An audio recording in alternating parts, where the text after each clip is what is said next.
നമസ്കാരം, ഞാൻ doctor Nisha ഐസ്തരൻ. Nisha's education ഹബിന്റെ പുതിയൊരു എപ്പിസോഡിലേക്ക് ഏവർക്കും സ്വാഗതം. കേരള യൂണിവേഴ്സിറ്റിയുടെ പ്രസ് റിലീസ് 2024 അഡ്മിഷന് വേണ്ടിയിട്ടുള്ള BEdന്റെ അഡ്മിഷന്റെ ആപ്ലിക്കേഷൻ സ്വീകരിച്ചതിന്റെ വീഡിയോ തൊട്ട് മുന്നേ ഇപ്പോൾ വന്നതേ ഉള്ളൂ.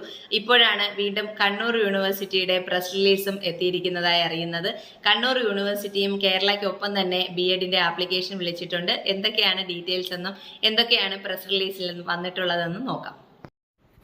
കണ്ണൂർ സർവകലാശാലയുമായിട്ട് അഫിലിയേറ്റ് ചെയ്തിട്ടുള്ള കോളേജുകൾ, അത് ഗവൺമെൻറ്റോ എയ്ഡഡോ അല്ലെങ്കിൽ സെൽഫ് ഫിനാൻസിങ്ങോ ടീച്ചർ എഡ്യൂക്കേഷൻ സെൻറ്ററുകളോ ഒക്കെ ആയിട്ടുള്ള കോളേജുകളിൽ ദ്വിവത്സര BEd കോഴ്സിലേക്കുള്ള 2024-25 വർഷത്തിൽ ആരംഭിക്കുന്ന അഡ്മിഷന് വേണ്ടിയിട്ട് ഏകജാലക പ്രവേശനത്തിന് ഓൺലൈൻ രജിസ്ട്രേഷൻ 2024 ജൂൺ 10 ആരംഭിക്കുന്നതാണ് എന്ന് ഇന്നിപ്പോൾ കണ്ണൂർ സർവകലാശാലയുടെ പത്രക്കുറിപ്പ് വന്നിട്ടുണ്ട്.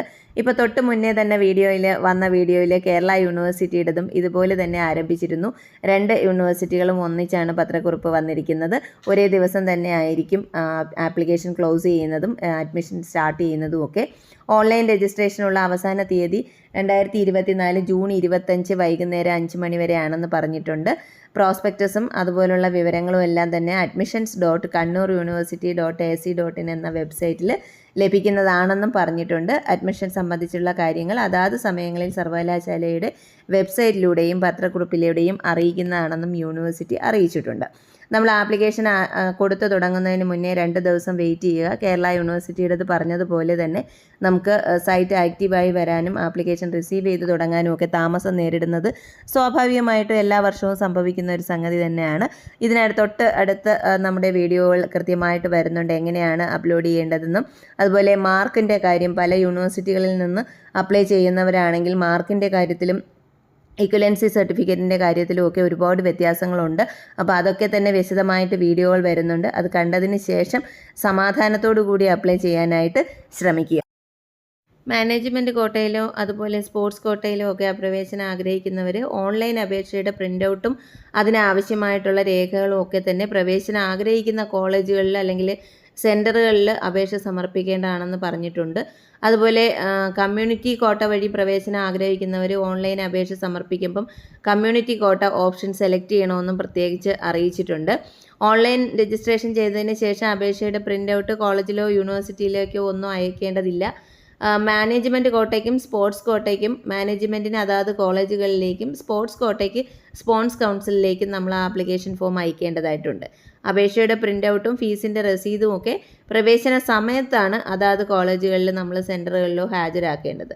ഫീസ് നമുക്ക് 600 രൂപയാണ് നോർമൽ രജിസ്ട്രേഷന് വേണ്ടിയിട്ട് ജനറൽ കാറ്റഗറിക്കാർക്ക്. SC ST persons with disability ഒക്കെ 300 റുപ്പീസാണ് ഫീസായിട്ട് SBI പേയ്മെൻറ്റ് വഴി അടയ്ക്കേണ്ടതാണെന്ന് പറഞ്ഞിട്ടുണ്ട്. 2 ഹെൽപ്പ് ലൈൻ നമ്പരും തന്നിട്ടുണ്ട്. അതുപോലെ ഇമെയിൽ ID BEdsws@kannuruniversity.ac.in എന്ന് പറയുന്ന ഒരു മെയിൽ ID യൂണിവേഴ്സിറ്റി തന്നിട്ടുണ്ട്. അതിലേക്ക് നമുക്ക് ആവശ്യമാണെന്നുണ്ടെങ്കിൽ കോൺടാക്റ്റ് ചെയ്യാം.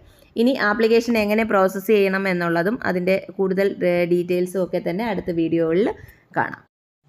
ധൃതി വെച്ച് ആപ്ലിക്കേഷൻ ഫില്ല് ചെയ്ത് തുടങ്ങേണ്ട ആവശ്യമില്ല, നമുക്ക് സമയമുണ്ട്. അതുപോലെ തന്നെ ഡീറ്റെയിൽഡ് ആയിട്ട് എങ്ങനെയാണ് ആപ്ലിക്കേഷൻ ഫില്ല് ചെയ്യേണ്ടതെന്നും എന്തൊക്കെ കാര്യങ്ങൾ ശ്രദ്ധിക്കണം എന്നുള്ള വീഡിയോകളൊക്കെ തന്നെ തൊട്ടുപുറകെ ചാനലിൽ വരുന്നു. അതൊക്കെ വിശദമായി കണ്ടതിന് ശേഷം മാത്രമേ മാർക്കൊക്കെ എൻറ്റർ ചെയ്ത് തുടങ്ങാവൂ. അതിനോടൊപ്പം തന്നെ നമ്മൾ കരുതി വയ്ക്കേണ്ട സർട്ടിഫിക്കറ്റുകളും അതിൻ്റെ ഡീറ്റെയിൽസും ഒക്കെ വരുന്നുണ്ട്. കേരള യൂണിവേഴ്സിറ്റിയുടെ പ്രസ് റിലീസ് നേരത്തെ വന്നത് ശ്രദ്ധിച്ചാൽ അറിയാം, നമുക്ക് ആവശ്യമായിട്ടുള്ള കോളേജുകൾ മാത്രമേ സെലക്ട് ചെയ്യാവൂ എന്നുള്ളൊരു സെൻറ്റൻസ് അതിനകത്ത് കണ്ടു. അതുപോലെ തന്നെ ഇനിയിപ്പോൾ കണ്ണൂർ യൂണിവേഴ്സിറ്റിയുടെയും ഒക്കെ പ്രോസ്പെക്ടസ് നമുക്ക് സൈറ്റിനകത്ത് അവൈലബിൾ ആയിട്ടില്ല, സൈറ്റ് ആക്റ്റീവ് ആവുന്നതേ ഉള്ളൂ. പ്രോസ്പെക്ടസ് ഒക്കെ വന്നാൽ തന്നെ മാത്രമേ നമുക്ക് കൂടുതൽ എന്തൊക്കെയാണ് അതിനകത്ത് ഉൾപ്പെടുത്തിയിട്ടുള്ളത് എന്നൊക്കെയുള്ളത് മനസ്സിലാക്കാൻ കഴിയൂ. കേരളയിൽ നമുക്ക് 20ഓളം കോളേജുകൾ എൻറ്റർ ചെയ്യാൻ കഴിയുന്നുണ്ട്. അപ്പോൾ കണ്ണൂരിലും അത്രത്തോളം തന്നെ കോളേജുകൾക്ക് സാധ്യതയുണ്ട്. പിന്നെ വെയിറ്റേജ് വരുന്ന മാർക്കുകളിലൊക്കെ എല്ലാ വർഷവും പല യൂണിവേഴ്സിറ്റികളിലും വ്യത്യാസം വരാറുണ്ട്. ഇങ്ങനെ ഒത്തിരി കാര്യങ്ങൾ നമ്മൾ ശ്രദ്ധിച്ച് വേണം ഫോം ഫില്ല് ചെയ്ത് തുടങ്ങാനായിട്ട്. ഇതൊക്കെ തന്നെ നമ്മുടെ ചാനലിൽ ഡീറ്റെയിൽഡ് ആയിട്ട് അപ്ലോഡ് ചെയ്യുന്നുണ്ട്. ഇതൊക്കെ കണ്ടതിന് ശേഷം സമാധാനത്തിൽ മാത്രം എല്ലാവരും ആപ്ലിക്കേഷൻ ഫോം ഫില്ല് ചെയ്യാനായിട്ട് ആരംഭിക്കുക. ഏവർക്കും നിഷാസ് എഡ്യൂക്കേഷൻ ഹബിൻ്റെ ആശംസകൾ.